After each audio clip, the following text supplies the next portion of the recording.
చూడండి, మనకి ఈరోజు ముఖ్యమైన ఐఎన్సీ కాంగ్రెస్ సమావేశాల గురించి చర్చిద్దామండి. రైటా? ఎట్లా అంటే నార్మల్గా చదివేటప్పుడు ఇవి ఇంపార్టెంట్ కాదని కష్టం కాకోకున్నట్ల ఈ బోర్డు మీద రాసిన ప్రతి ఐఎన్సీ కాంగ్రెస్ సమావేశం గురించి కంపల్సరీ చదవండి. రైట్? ఒకసారి చూడండి ఏమి ఇచ్చారంటే ఐఎన్సీ కాంగ్రెస్ సమావేశాల్లోన ఫస్ట్ మనకి జాగ్రత్తగా అబ్జర్వ్ చేసిన ఈ ఫస్ట్ ఎన్ని సమావేశాలు? ఒక 5 సమావేశాలు. చూడండి, మనకి మొట్టమొదటి సమావేశం ఎక్కడ జరిగింది అనుకుంటే బాంబేలో జరిగింది. అయితే మన భారతదేశ పటం చూసుకుంటే ఇక్కడ బాంబేనే కదా ఉండేది. సో బాంబేలో జరిగింది మొదటి సమావేశం జరిగింది. ఎప్పుడు జరిగిండేది? 1885 సంవత్సరంలో జరిగింది. ఎవరు అధ్యక్షత వహించిండేది? WC బెనర్జీ. కాబట్టి మొట్టమొదటి ఐఎన్సీ కాంగ్రెస్ సమావేశం ఎక్కడ జరిగింది? బాంబేలో జరిగింది. ఎప్పుడు జరిగింది అనుకుంటే 1885. మొట్టమొదటి అధ్యక్షుడు ఎవరు అనుకుంటే WC బెనర్జీ. రైటా? సో దీంట్లో మనకి మొత్తం ఎంతమంది పాల్గొన్నారనుకుంటే 72 మంది మనకి ఇక్కడ పాల్గొన్నారనుకుంటే జస్ట్ మీరు ఇట్లా గుర్తుపెట్టుకోవచ్చు. రైటా? సో నెక్స్ట్ రెండవది వచ్చేసి మనకి ఎక్కడ జరిగింది అనుకుంటే కలకత్తాలో జరిగింది. సో మనకి రెండో కలకత్తా సమావేశానికి అధ్యక్షత వహించిన వ్యక్తి ఎవరు అనుకుంటే దాదాబాయి నౌరోజీ. ఈయన మొట్టమొదటి పార్షీడు. అర్థమైనా? సో మరి ఇది గుర్తుపెట్టుకుంటే చాలు. రైట్? ఇక్కడ కూడా మనకి ఒక 408 మంది మనకి ఇక్కడ ప్రజెంట్ కావడం జరిగింది. రైట్? నెక్స్ట్ మూడో సమావేశం వచ్చేసి మనకి ఎక్కడ జరిగింది అనుకుంటే మద్రాసులో జరిగింది. సో ఈ మద్రాసు సమావేశం అనుకుంటే అధ్యక్షత వహించిన వ్యక్తి ఎవరు? బద్రుద్దీన్ ట్యాబ్జీ. సో ఇక్కడ ఏమి ఈయనకు స్పెషల్ అనుకుంటే మొట్టమొదటి ముస్లిం అధ్యక్షుడు ఈయన. రైటా? సో ఎప్పుడు ఈ సంవత్సరం 1880. అంటే చూడండి, భారతదేశ పటం మీరు ఇక్కడ జాగ్రత్త చూసుకుంటే గిన ఇది బాంబే, ఇక్కడ కలకత్తా, తర్వాత మద్రాస్, తర్వాత పైకి పోతే అలహాబాద్. అహ్మదాబాద్ కాదు, అహ్మదాబాద్ అంటే గుజరాత్. అలహాబాద్ అనుకుంటే మనకు పైన దొరుకుతుంది ఇక్కడ. రైట్? సో ఈ అలహాబాద్ 4వ సమావేశం ఎక్కడ జరిగింది? అలహాబాద్. సో ఈ అలహాబాద్కి అధ్యక్షత వహించింది ఎవరు? మనకి జార్జియల్. ఆయన ఎవరు? మొట్టమొదటి ఆంగ్లేయుడు. అలాగే నెక్స్ట్ ఫస్ట్ సమావేశం మళ్ళీ 5వ సమావేశానికి రావాలంటే మళ్ళీ ఫస్ట్ సమావేశానికి వచ్చేస్తాం. మళ్ళీ ఫస్ట్ సమావేశం ఏది? బాంబే. 5వ సమావేశం కూడా బాంబే. అక్కడ అధ్యక్షత వహించిన ఆంగ్లేయుడు ఎవరు అనుకుంటే వెడన్బర్గ్. ఈయన రెండో ఆంగ్లేయుడు. సో ఇప్పుడు ఈ 5ని ఈజీ గుర్తుపెట్టుకోవచ్చు. ఫస్ట్ మనకి బొంబాయి నుంచి ఎక్కడికి పోతాం? కలకత్తాకు పోతాం. కలకత్తా నుంచి మద్రాస్ నుంచి అలహాబాద్. మరి అలహాబాద్ నుంచి ఫస్ట్ మనం మ్యాట్కి వచ్చింది మరి బాంబేకి వచ్చేసాం. సో మనకి 1885, 86, 87, 88, 89. సో మొత్తం ఈ 5 సమావేశాలు అనేది మనకి ఇక్కడ కవర్ అవుతాయి. రైటా? సో ఫస్ట్ ఇది మనకి ఐఎన్సీ కాంగ్రెస్ సమావేశాలు ఫస్ట్ 5 సమావేశాలు ఇవి. తర్వాత మనం గుర్తుపెట్టుకోవాల్సింది ఏదనుకంటే మనకి చూడండి, మన తర్వాత చూద్దాం. ఈ తర్వాత మీకు చెప్తాను ఇది. సో మనకి రెండో చూడండి, 1891 ఆనందాచార్యులు నాగపూర్ సమావేశము మొదటి తెలుగు వ్యక్తి అని ఇస్తారు. సో మనకి ఇది ఎక్కువ చూడండి, ఇన్ని జరిగిన ఐఎన్సీ కాంగ్రెస్ సమావేశాల్లోన ఈ ఐఎన్సీ కాంగ్రెస్ సమావేశానికి అధ్యక్షత వహించిన ఏకైక తెలుగు వ్యక్తి ఎవరు అనుకుంటే పి ఆనందాచార్యులు. ఏకైక తెలుగు వ్యక్తి ఎవరు? పి ఆనందాచార్యులు. ఏ సమావేశానికి అధ్యక్షత వహించాడు? నాగపూర్ సమావేశానికి అధ్యక్షత వహించాడు. ఏ సంవత్సరంలో జరిగింది? అది 1891. రైటా? సో తర్వాత వచ్చేసి మనం ఇక్కడ ఏం చేస్తారనుకుంటే మహిళల గురించి చూస్తారు మీరు. రైటా? సో ఈ ఐఎన్సీ కాంగ్రెస్ సమావేశం జరిగేటప్పుడు మనకి 3 మహిళల పేర్లు వింటారు మీరు. రైటా? అందులో ఫస్ట్ పేరు వచ్చేసి ఎవరు అనుకుంటే అనీ బెసెంట్. రెండోది వచ్చేసి సరోజిని నాయుడు. మూడో పేరు వచ్చేసి నళిని సేన్ గుప్తా. ఈ 3 పేర్లు వింటారు. సో మీరు ఇక్కడ జాగ్రత్త వింటే అనీ బెసెంట్ ఐఎన్సీ కాంగ్రెస్ సమావేశానికి అధ్యక్షత వహించినాడు అనుకుంటే 1917 సమావేశానికి అధ్యక్షత వహించింది. ఏ సమావేశం అది? కలకత్తా సమావేశం. నెక్స్ట్ సరోజిని నాయుడు ఎప్పుడు? 1925 సంవత్సరంలో. ఏ సమావేశానికి అధ్యక్షత వహించారు అనుకుంటే కాన్పూర్ సమావేశానికి అధ్యక్షత వహించారు. అలాగే నళిని సేన్ గుప్తా ఏ సమావేశానికి అనుకుంటే కలకత్తా సమావేశానికి. ఏదంటే 1933. సో మొదటి మహిళా అధ్యక్షురాలు అనుకుంటే అనీ బెసెంట్. మొదటి భారతీయ మహిళా అధ్యక్షురాలు అనుకుంటే సరోజిని నాయుడు, ఓవరాల్గా 2వ మహిళ. నెక్స్ట్ 3వ మహిళ అనుకుంటే ఎవరు? నళిని సేన్ గుప్తా, ఓవరాల్గా 3వ మహిళ. కానీ భారతీయ మహిళ ప్రకారం చూసుకుంటే 2వ భారతీయ మహిళ. సో వీళ్ళు మహిళలకు సంబంధించి 3 సమావేశాలు అనేది గుర్తుపెట్టుకోవాలి. రైట్? సో ఇక్కడ అయిపోతే మనకి ఎప్పుడు మనము ఐఎన్సీ కాంగ్రెస్ సమావేశాల గురించి కానీ లేదంటే జాతీయోద్యమంలో గురించి కానీ అదే పండుగ గురించి మనం సెలబ్రేట్ చేసుకునేటప్పుడు ఎవరి పేరు చెప్తారు చెప్పండి? మనము గాంధీ అని చెప్తారు అందరూ. సో మళ్ళీ గాంధీజీ ఈ ఐఎన్సీ కాంగ్రెస్ సమావేశాలను ఏదైనా అధ్యక్షత వహించినాడు అనుకుంటే మనకి గాంధీజీ గురించి 2 ఐఎన్సీ కాంగ్రెస్ సమావేశాల్లో మనం పేరు వింటాం. రైటా? సో ఇంపార్టెంట్కి సంబంధించి 3 అది కూడా ఉంటుంది కానీ అవసరం లేదు మీకు. 2 చూడండి ఏదనుకంటే 1924 గాంధీజీ అధ్యక్షత వహించిన ఏకైక ఐఎన్సీ కాంగ్రెస్ సమావేశం ఏదైనా ఉండదనుకుంటే 1924 బెల్గాం సమావేశము. దీనికి గాంధీజీ అధ్యక్షత వహించాడు. ఇదే ఏకైక అధ్యక్షత. తర్వాత దీనికి సంబంధించింది కాకుండా మీకు ఇక్కడ చూడండి, నెక్స్ట్ ఎవరు అనుకుంటే రాజేంద్ర ప్రసాద్. ఈయన అధ్యక్షత వహించిన 1934 బొంబాయి సమావేశంలోన గాంధీ ఏం చేసినాడంటే ఈ కాంగ్రెస్ పార్టీకి రాజీనామా చేసేసినాడు. అర్థమైంది నేను చెప్పింది. గాంధీజీ అధ్యక్షత వహించేది ఎప్పుడు? 1924 బెల్గాం సమావేశం గాంధీజీ అధ్యక్షత వహించింది. తర్వాత ఆ గాంధీజీ మనకి ఎప్పుడు రాజీనామా చేసినారు? 1900 కరెక్ట్ 10 ఇయర్స్ రైటా. ఆయన అధ్యక్షత వహించిన సమావేశం నుంచి 10 సంవత్సరాలు కలుపుకుంటే 1934. ఎవరు అధ్యక్షత వహించలేదంటే రాజేంద్ర ప్రసాద్ రైటా. సో ఏ సమావేశం అంటే బొంబాయి సమావేశంలో నా గాంధీజీ ఏం చేసినాడు? కాంగ్రెస్కి రాజీనామా చేసినాడు రైటా. సో మనకి ఇది 5వ దానికి గుర్తుపెట్టుకోండి రైట్. ఇప్పుడు చూడండిగా ఇక్కడ 5 సమావేశాల గురించి చర్చించినాం. ఇది వచ్చేసి 6వది 7వది. తర్వాత ఇక్కడ వచ్చేసి 3 సమావేశాల గురించి చర్చించినాం. ఎంత? 10.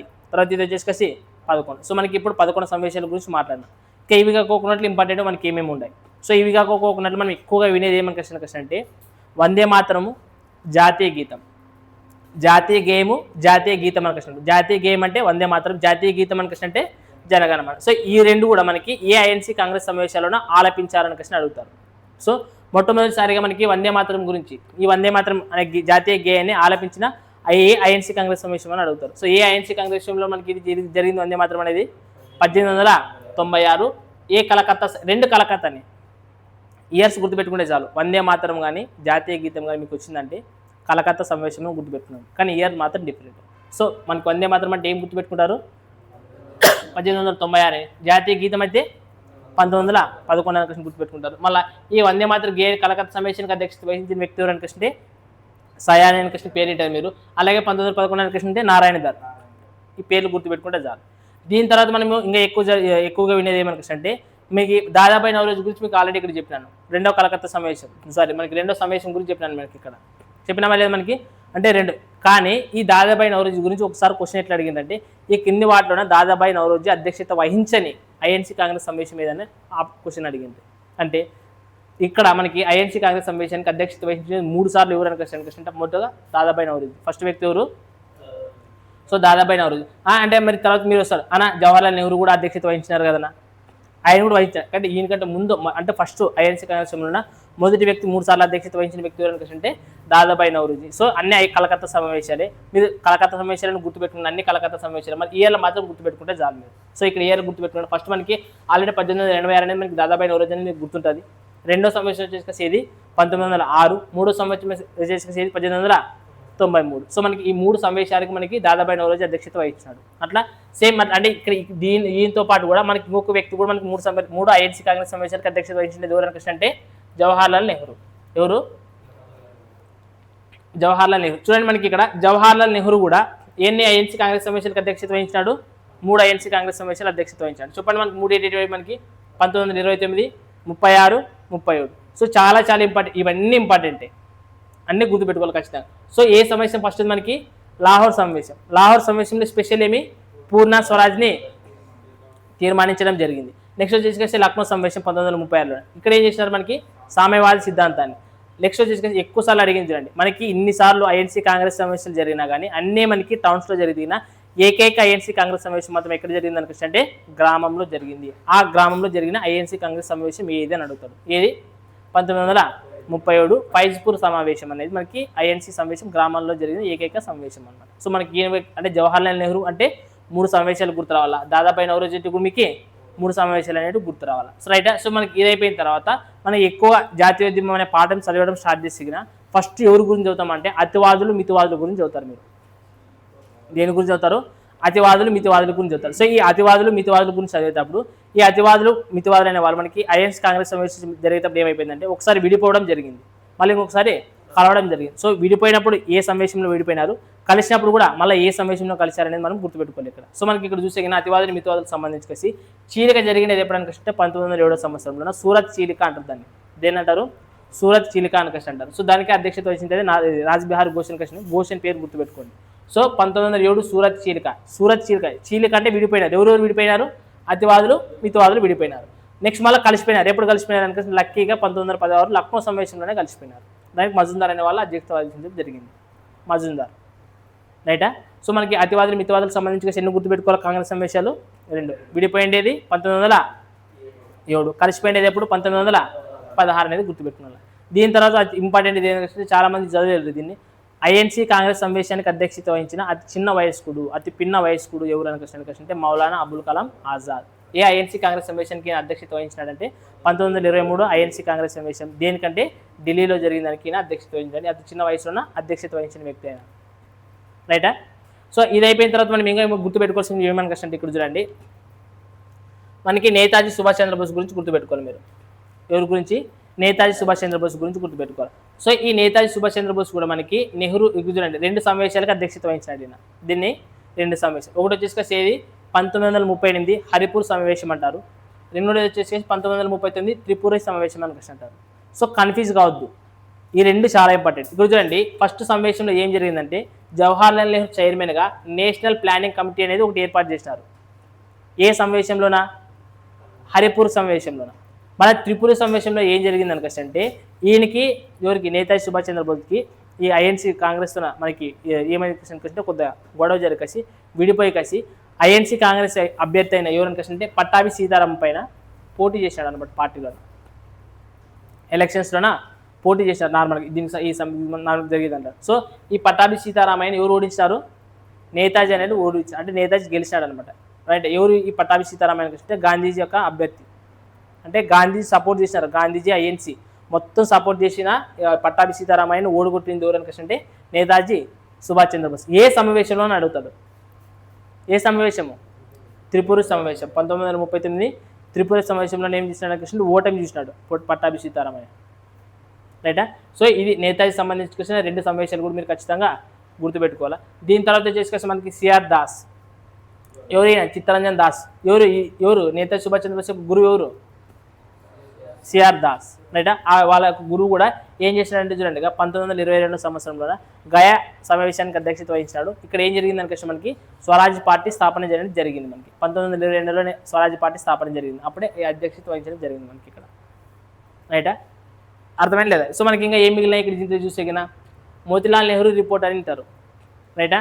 మనకి రాజ్యాంగం రచించే మీకు చేత కాదు అనకసన్ని లార్డ్ బెర్కెన్ హైడ్ అనేవాడు మనకి ఒక ఆంగ్లేయుడు మనకి సవాల్ విసిరి తగిన మనోడు పెట్టి అక్కడ రాజ్యాంగం తయారు చేసినారు. అవన్నీ మన నార్మల్ మీరు చదువుతారు. సో కాకపోతే ఆ నెహ్రూ రిపోర్టు రైటా ఏ సమావేశంలో ఆమోదం పొందిన జరిగిందనుకుంటే దాని గురించి చర్చించినారంటే 1928 ఐఎన్సీ కాంగ్రెస్ సమావేశం. ఇది 1928 ఐఎన్సీ కాంగ్రెస్ సమావేశంలోన మోతీలాల్ నెహ్రూ అధ్యక్షతన జరిగిన కలకత్తా సమావేశంలోన ఈ నెహ్రూ రిపోర్ట్ గురించి చర్చించడం జరిగింది. అర్థమైందా? రైట్. సో తర్వాత వచ్చేసి చూడండి ఇక్కడ మనకి సర్దార్ వల్లభాయ్ పటేల్. ఏది? సర్దార్ వల్లభాయ్ పటేల్. చాలా ఎక్కువసార్లు ఎగ్జామ్లో అడిగింది. చాలాసార్లు కన్ఫ్యూజ్ అవుతారు. ఇది లాహోర్ కరాచీ. లాహోర్ సమావేశం అంటే ఎవరు? జవహర్లాల్ నెహ్రూ రావాలా, పూర్ణ స్వరాజ్ తీర్మానం రావాలా. కరాచీ అని అంటే ఎవరు గుర్తు రావాలా? అంతే. పాకిస్తాన్కి అమ్మమ్మగుడు సర్దార్ వల్లభాయ్ పటేల్. 182 విగ్రహాలు, 182 అడుగులు విగ్రహం పెట్టించినట్టే లేదా సర్దార్ వల్లభాయ్ పటేల్. అది గుర్తుపెట్టండి. కరాచీ అంటే యాడ్ ఉంటుంది పాకిస్తాన్, లాహోర్ కూడా యాడ్ ఉంటుంది పాకిస్తాన్లోనే ఉంటుంది. కానీ గుర్తుపెట్టుకున్నట్టు కన్ఫ్యూజ్ కావద్దు. సో మనకు అధ్యక్షత వహించేది మాత్రం ఏది? కరాచీ సమావేశం. సో మనకి ఇక్కడ చూసుకుంటే కింద సో కరాచీ సమావేశంలో ఉన్న ప్రాథమిక హక్కుల గురించి డిమాండ్ చేసింది మొట్టమొదటి ఏ సమావేశం అంటే కరాచీ సమావేశం 1931. అలాగే గాంధీ ఇర్విన్ ఒడంబడిక, గాంధీకి ఇర్విన్కి మధ్య ఒడంబడిక కూడా జరిగింది. అలా ఏమైనా గాంధీ ఇర్విన్ ఒడంబడిక అంటే మీరు కంప్లీట్ తర్వాత చదువుతారు. దాంట్లో ఏ సూత్రాలు ఉంటాయి, అసలు ఎందుకు గాంధీ ఇర్విన్ ఒడంబడిక అని అంటారని మీరు తర్వాత చదువుతారు. సో గాంధీ ఇర్విన్ ఒడంబడిక అనేది జరిగింది ఏ సమావేశంలోనా? కరాచీ సమావేశంలోనే. దాని గురించి చర్చించినారనమాట. అంటే ఆ ఒప్పుకోవాలా వద్దనకసండి దాంట్లో ఏముండే విషయాలు దాని గురించి. నెక్స్ట్ వచ్చేసి జాతీయ ఆర్థిక విధానం. అంటే మన భారతదేశంలో ఆర్థిక విధానం అనేది ఏ విధంగా ఉండాలనుకసండి ఈ 3 విషయాల గురించి చర్చించిన ఈ సమావేశం ఏదనుకసంటే కరాచీ సమావేశం. ఎప్పుడు జరిగింది? 1931. అధ్యక్షత వహించింది ఎవరనుకసంటే సర్దార్ వల్లభాయ్ పటేల్. రైటా? సో అది ఇంపార్టెంట్. లాస్ట్కి వచ్చేసి మనకి ఇంకొకరు ఎవరి గురించి చదవాలనుకసంటే గోపాలకృష్ణ గోఖలే. ఎవరు? గోపాలకృష్ణ గోఖలే చదవాలి. తర్వాత ఇంకోటి వచ్చేసి సైమన్ కమిషన్ గురించి చెప్పాలి. చూడండి మనకి గోపాలకృష్ణ గోఖలే ఏ సమావేశము? బెనారస్ సమావేశము. ఎప్పుడు జరిగింది? 1905. ఇక్కడ ఏం జరిగింది? అక్కడ మనకి బెంగాల్ విభజన వ్యతిరేకత. బెంగాల్ విభజన వ్యతిరేకత లేదంటే బెంగాల్ ఉద్యమం. రైటా? ఆ బెంగాల్ ఉద్యమం గురించి మనకి ఏ ఐఎన్సీ కాంగ్రెస్ సమావేశంలో చర్చ జరిగింది అనుకుంటే బెనారస్. రైట్? ఏ సంవత్సరం? 1905. అధ్యక్షత వహించింది అనుకుంటే గోపాలకృష్ణ గోఖలే. రైట్. తర్వాత వచ్చేసి లాస్ట్తో వచ్చేసి ఇంకోటి ఏదనుకుంటే 1927 సైమన్ కమిషన్. 1927 సైమన్ కమిషన్ అంటేనే ఆ సంవత్సరం గుర్తు చేసేయాలి. రైటా? సో మనకి ఎక్కడ జరిగింది? అది మద్రాసులో జరిగింది. ఏం చేశారంటే ఈ సైమన్ కమిషన్ని వచ్చేసి సైమన్ కమిషన్ అంటే అందులో భారతీయులు ఒక్కడు కూడా లేకుండా అనమాట. ఆంగ్లేయులు నిర్మించిన ఆ కమిషన్ ఏర్పాటు చేసినది ఆంగ్లేయులు. అందులో ఒక్కరు కూడా భారతీయులు లేకున్న దానికి మన భారతీయులు దాన్ని ఏం చేశారంటే బహిష్కరించారనమాట. అట్లా బహిష్కరించిన ఐఎన్సీ కాంగ్రెస్ సమావేశం ఏదనిపిస్తే మద్రాస్. ఏది అది 1900 దానికి అధ్యక్షత వహించింది ఎవరనిపిస్తుంటే అన్సారీ. రైటా? సో ఇవన్నీ ఐఎన్సీ కాంగ్రెస్ సమావేశాలు గుర్తుపెట్టుకున్న ఇవన్నీ గుర్తుపెట్టుకున్న చివరిలో క్వశ్చన్ అడుగుతారు ఏమనిపిస్తుంటే స్వాతంత్ర ఉద్యమం జరిగేటప్పుడు లేదంటే స్వాతంత్రం వస్తున్నప్పుడు చివరి దశలోన 1940లోన ఐఎన్సీ కాంగ్రెస్ సమావేశానికి అధ్యక్షత వహించింది ఎవరు అని అడుగుతారు. ఎవరు? జేబీ కృపలాని. అందుకని చూడండి మీకు చివరిగా రాశాను 1946లోన జేబీ కృపలాని స్వాతంత్ర సమయంలోన ఐఎన్సీ కాంగ్రెస్ సమావేశానికి అధ్యక్షత వహించినారు. రైటా? సో ఇవన్నీ మనకి ఐఎన్సీ కాంగ్రెస్ సమావేశాలు గుర్తుపెట్టుకోవాలి మీరు.